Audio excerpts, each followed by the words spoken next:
today our special guest is Mr. Barak Zilberberg. Barak Zilberberg, Republican Party, ran for election for governor of Nevada. He lost in the Republican primary on June 14, 2022. For over 30 years, Mr. Zilberberg has leveraged his open-minded, selfless, and compassionate personality to help individuals find happiness. As a real estate investor at Zilberberg International, a company that manages all aspects of real estate ventures, he works with all races, religions, colors, origin, nationalities, genders, and sexual orientation. A visionary and advocate of social equity, he endeavors to foster a peaceful environment to which others can flourish. In 2022, he ran for governor of Nevada, during which he focused his platform on advancing the interests of Nevadans. Specifically, he intended to aid in the research and development of healthcare regarding pediatric cancer, improve the Nevada educational system, and teach people about the fundamental of finance to attain fiscal independence. Welcome, Barak, to our show. We feel so honored to have you here. There is so much more we want to say about you. Barak, welcome, Barak. Thank you. I thank both of you. Thank you. Thank you. You know what I like about you? And it's a privilege to be in your presence, lady. Thank you for having me on your show. Of course. You know, Barak, I want to ask you, how does a local Jewish boy from Valley Village, California, our hometown, end up in Nevada? And how did Barak, the real estate investor, qualify to run for governor of the state of Nevada? Can you explain? Well, first off, I was born and raised in Los Angeles, California. However, I have a second home here, as I always had, in the Signature MGM. So I used to come here every month to Las Vegas for the past 13 years. I love Las Vegas. I love Nevada. I love it because there's so many opportunities here. There's so much land. There's so many things that can be done while the city and the state is growing. You could grow along with the city and the state, and I love it here. I mean, just the freedom of doing the things that you want to do at your leisure, and it's beautiful here. It really is. I love it here. So given and said all of that, the love that I have for the state and what I like to do and what my understandings of the surroundings in Nevada, I felt and I feel as though I could enhance everybody's lives. And what is a better way to enhance people's lives is to run as governor, so I could be in position of actually doing the things that is needed, and I tell you a lot. And you said that I lost the election. I did not lose. It's just unfortunate that I come around, in a year and a half, I've been in this race. And then you have people are sitting, in positions here for 30, 40, 50 years. Absolutely. And they're saying to themselves, who is this guy coming around and thinks he's going to go ahead and be governor here? And we're here for 30, 40 years. And we've been waiting in line for a long time. So who is this guy? It's irrelevant as far as the election. The election integrity is not there. There's no. Absolutely, which we're going to go into, because I'll tell you, we were fortunate enough to meet you in person. Yeah. And what I really liked about you, right when I met you, and I think that's what also threatens people. Yeah. People that are not politically correct, that are just doing the right thing.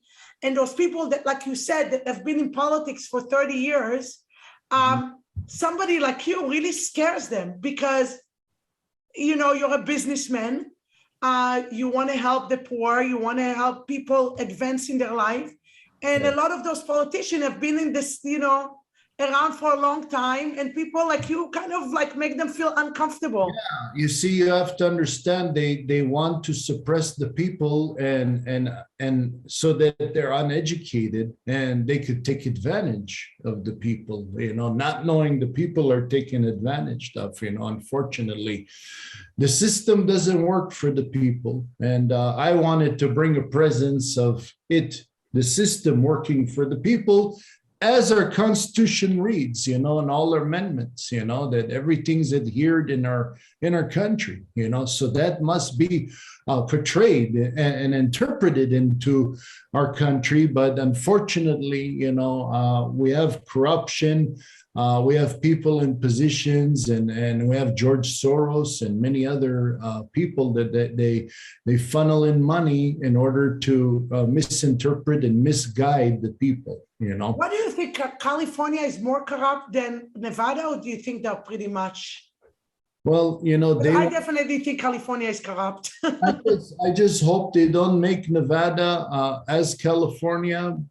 So far, I mean, it's great here, and I hope they don't change as to what's going on here. In regards to California, yeah, it's communism, it's social. But there is a very large migration of people from California going to Nevada. So Right. A lot of people are very happy to be in your state because there is a very big mass migration. I love it there. I love Nevada. My daughter lived there for 5 years.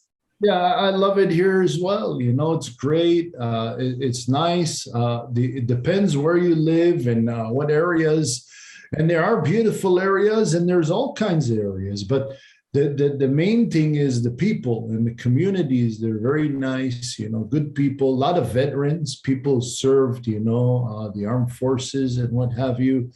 They live here and just, remarkable people. I love the people, and they're so nice and they're so gracious, and if you have a question, again, Las Vegas is the city of hospitality and service. So everything's geared for service and hospitality within the industry. So everybody adapts to this type of lingual as to what goes on here, and it is the capital entertainment undisputed of the world here in Las Vegas, Nevada, which is a hub,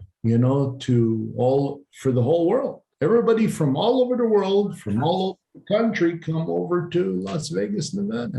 It's a playground out here. Now, I wanted to ask you, you're right about not losing. I wanted to briefly, because even though you didn't win, Karen and I really read about you, but our audience does not know so much about the election. So we wanted for you to briefly discuss the economy, the education, the water shortage, just like touch how you were going to change all those things. No, absolutely. First and foremost, the educational system is the lowest in the nation. You're talking ranked the 51 in the nation. Oh, wow. At the bottom of the barrel. Okay. Wow. Yeah, in order to encourage people, I mean, as you said, we have a huge migration of people coming in here. However, the schools, they cannot facilitate for the children that are migrating here, not only people that are migrating here, but the people that are here for years, and some of them, they've been born here as well. They just don't have it's terrible. So we need to revamp the educational system. That's number one. How we do that. We do it in ways where we introduce curriculums in the school districts, such as money management, accounting. You're talking about real estate, purchasing a home, how to obtain financing, how to be as far as responsible as a top tier credit score. Teach all of this in our school districts. So you're talking about 7, 8, 9 years old. The child should already be, learning the subject of real life. Once they know and everything's in place, then they could go ahead and use it after they graduate. They'll have job recruitment once they graduate. they'll have trades also if they'd like to learn trade, plumbing, electrical, HVAC, any sort of trade, there's tons of money. So have them learn a trade, you don't have to continue studies in order to succeed. You could also succeed by a trade. Now, technology is also huge. So interpret all these values into our school system. And once they graduate, they know exactly where they're going. And also military recruitment. Military is great as well. So nobody's confused when they get out of high school. Everybody knows what they're doing, how they're doing. They got careers and they're going for the goal, So that's number one. The other thing is I would like at age 14 for the children to start working part-time for 4 or 5 hours a day, just for the communication skills, it's not really the money, but in addition to that, the employers would funnel the money into account at age 18. They have accumulation of money, right? They tally to the school 4 hours a week, and they already know how to obtain a home. They know financing, and hopefully when they graduate, they could also go into home ownership, So that's what I wanted to interpret into our curriculums in our school districts, and revamp the whole school board, because the school board of Clark County, both the superintendent and the board, they have no idea of what they're doing. I agree with you. Now, you also are experiencing a water shortage in Nevada, as we are in California. And what do you see as the remedy for this? Well, the only remedy I see, they say, they have aqueducts here, and they have, in some parts in Nevada, there's wells. They're retrieving water from wells, but that's pretty costly as well. And then there's treatment that runs along with the well water, So what my vision is to, just like in Israel and Italy. I was going to tell you, if you guys. Yeah.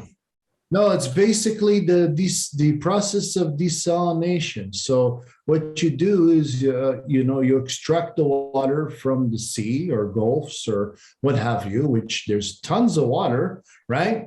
And you desalinatize, so you get rid of all the salt and you replenish your water sources through the ocean and in the process, and then replenishing your water sources. Having pipelines to and from, the West Coast over into Nevada, and all parts of Nevada, because the whole state is seeking water. It's not a joke. So, and if you've seen Lake Mead, it's, at the bottom, you see drying up. You literally see sunken ships or sunken or boats. Some dead bodies they saw along the way. Right. Oh, they did. They actually found some bodies. So it's not just in the desert, right? It's in the. Okay, Barak, with such great business success and financial success, why did you decide to run for governor? And what did serving the people mean to you, Barak, as the candidate? Well, it's my honor and it's my pleasure, because I know, not everything's money with me. I always work with my heart, more so than for money. And then money, comes and chases me somehow. So what I look at is doing the right thing in life. We are going to do what you're doing. No. I like the idea of money chasing me. No. Because if you work passionately and you work with your heart, then rewards take place. Blessings continue to shower you, whether it's monetary, whether it's health, whether it's happiness. It could be anything. And you're just blessed. So just remember that it's not about the money. It's about doing the right thing and what is right. Now, I've been very fortunate in this country. I was born and raised in Los Angeles, California, and my parents are immigrants of this country. They came from Israel, and to see how, we've all achieved these great heights, my family, amongst all my friends. it says a lot about this country. I love this country wholeheartedly. And I said to myself, I want to give back to the country. It's not about money or salary. It's about giving back. And this was my way of giving back to the people, because people always, rewarded me and welcomed me and loved me and did business with me. And I've done so many ventures in my life with people. So now I just said, it's my turn to give back. And I self-funded my own campaign. I had very little donation. I wasn't looking for donations.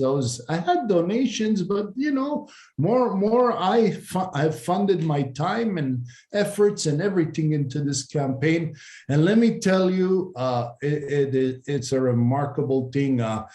It's very courageous. First off, as you know, it's not easy to run. No, it's not. And you're day in and day out, and you're engaged, and you're all around, and you're all of your spheres and knowledge are around the political arena, around people.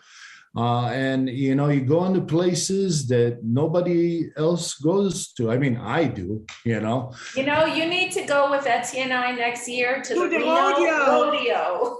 To the Reno rodeo. So much fun, and we saw your signs all over, which was so impressive to us. Yeah.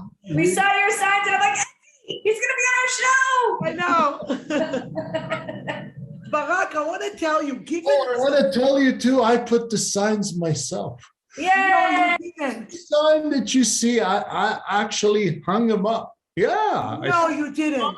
Yeah, I stopped the car and I hung them up. I had tie wires along the way, signs. That's actually very impressive. Yeah. Very, very impressive. And it sounds like us. We do everything ourselves too. I know, you're all in. You're all vested.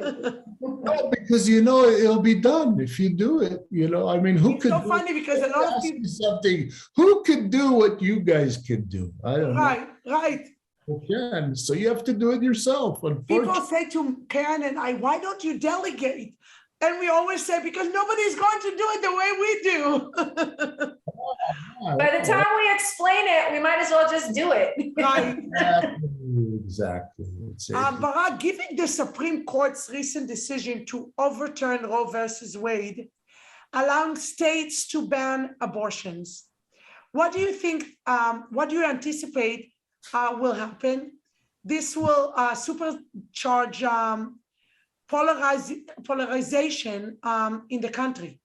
And it's actually, I'll tell you, normally I don't say what my take is on the show, but I'll tell you what, by having it in different states, like legal in some states, the rich people will always benefit, if they need to get an abortion, they'll just fly to California, even if it's $1,000 a ticket right now. And again, with the people that are not as wealthy are going to suffer because they'll end up doing abortion again illegal because they just won't be able to afford it. So what I'm very concerned about is that I think that the people that have money will end up where they need to end up if they want to get an abortion. And actually all the people that we are actually trying to protect with, overturning Roe versus Wade will end up getting actually more hurt because they won't be able to afford getting abortions. What's your take on the whole thing? Well, I tell you, I'm pro-life. Personally, I believe, upon conception, and human life starts upon conception. That's my belief. Now, I never ever even I had we got into all kinds of actions in the means of my ex-wife and now my current wife, and I never encouraged or never told them to get an abortion. So I always came through, and I always raised my children and honorably and successfully. So I'm pro-life. Now, in regards to people that are let's say molested, raped, or underaged adolescent girls, that it wasn't out of their will. Non-consensual. Right. So in that sense, there should be, the allowance to abort, because a child cannot, raise a child if they're themselves. There's misinterpretations in the whole thing, but I think it's a matter of choice. That's what I believe. I believe every woman has a choice to do whatever she like with her body, and if she's ready, she's ready. If she's not. And it's a matter of individual preference, It's who am I to say what a woman should do with her body, Who am I to say, oh, you can't do this and you can do this? So are you pro-life or pro-choice? No, he's pro-life, but that being said, correct me if I'm wrong, he said, I'm pro-life, so I personally will not do that. Yeah. But that being said, who am I to tell other people what to do? And I really like your answer, because I am in a lot of ways pro-life, just like you said, unless it's a different circumstances.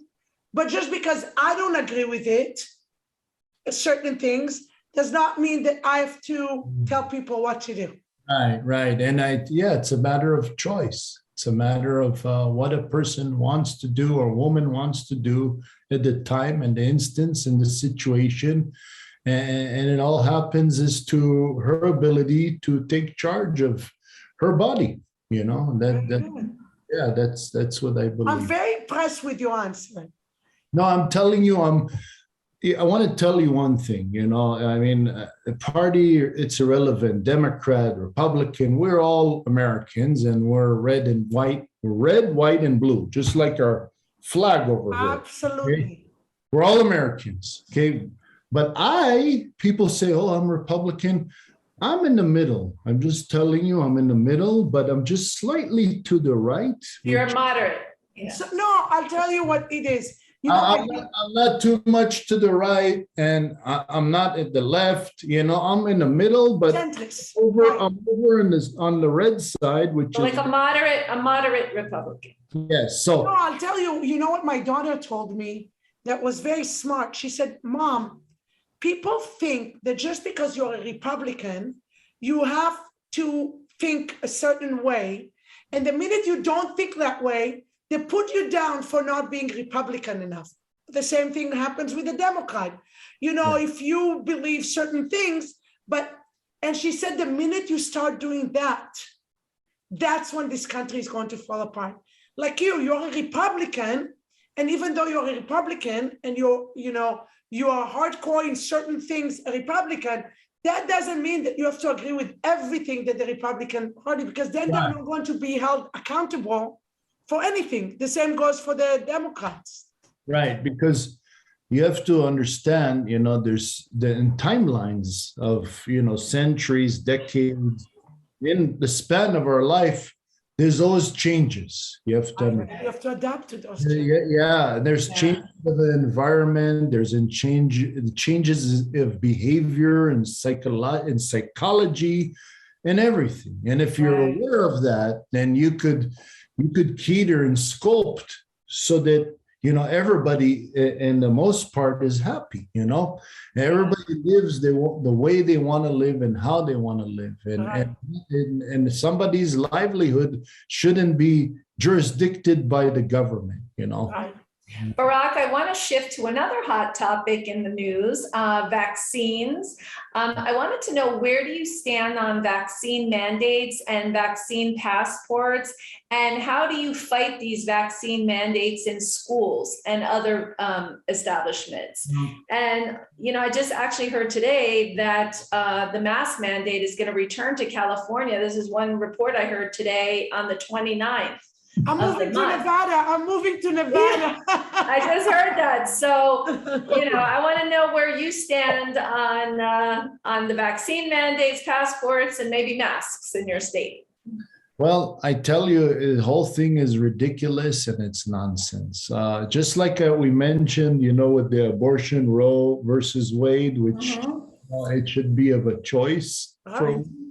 Same thing here, same ideology. I believe If you want to mask up, you could mask up. If you want to vaccinate, vaccinate. Beautiful. Go right ahead.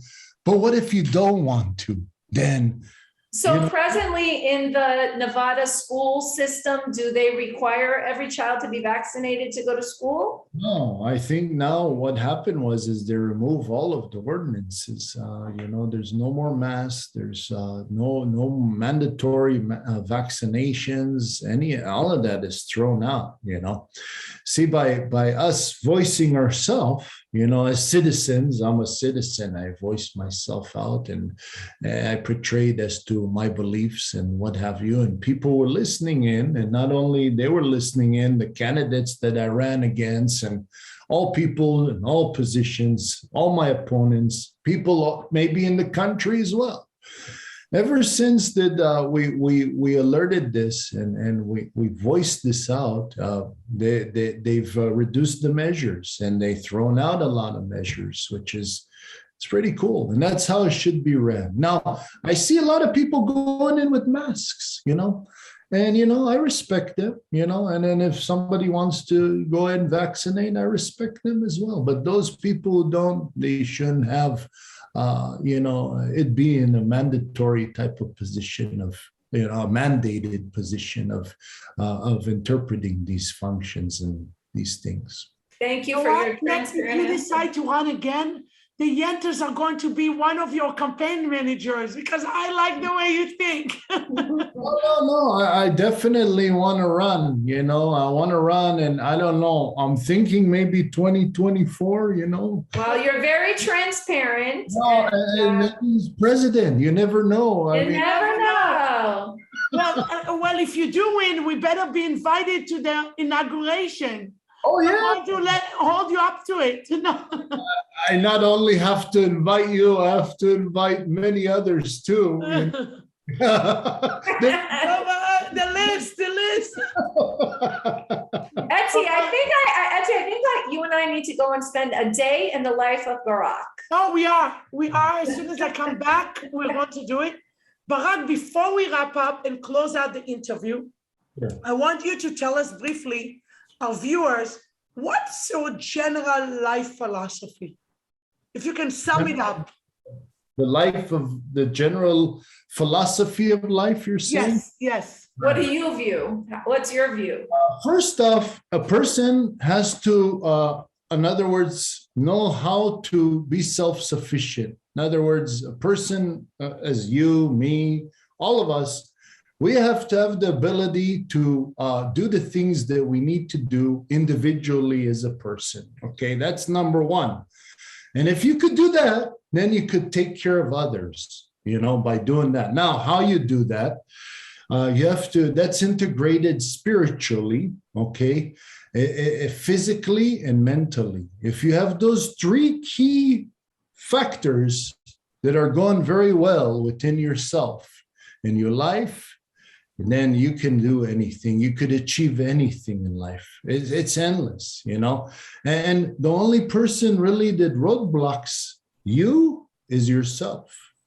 Nobody tells you, oh, you can't do this and you can't do this. And if you know your abilities of what you can do, nobody could tell you anything. And you're your own boss, basically, and it all depends. Everybody's different as an individual, but I believe, is to always nourish yourself, take care of yourself in all the three aspects, and you live a long life, I'm gonna close out now, but tell Etienne and I, who's your biggest mentor? Yes. My biggest mentor, I would say, would be Elon Musk. I love Elon Musk is a huge mentor of mine because, and also Warren Buffett, I admire him as well. These are entrepreneurs, business people, people that, put themselves out there, very smart, very educated, take minimal risks and much success, and visionary, and also I also admire Steve Jobs, I also like Zuckerberg. All these people start in their garages with practically nothing and achieves great heights, and the influence that they have in society that we have and everybody all around us. It's huge. It's amazing. Yeah. Well, Barak, this was an amazing interview. Your journey to professional success is inspirational to all of us. Continue to be the positive force in any room you enter.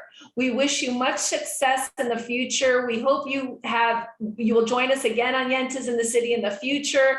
And we really hope that the next time you are in LA, you will join Etty and I for a Shabbat dinner. That would be wonderful. Yeah. Thank you. We go to and from LA to Vegas, so yeah, I visit once. Absolutely. Why not? We look forward to that.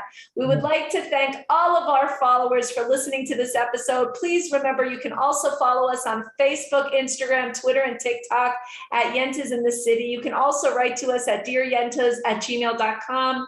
We would love to hear from you and answer all your letters on our weekly advice column. We would also like to thank our team and our sponsors at Soft Smart Systems International and Conquest Realty Investments.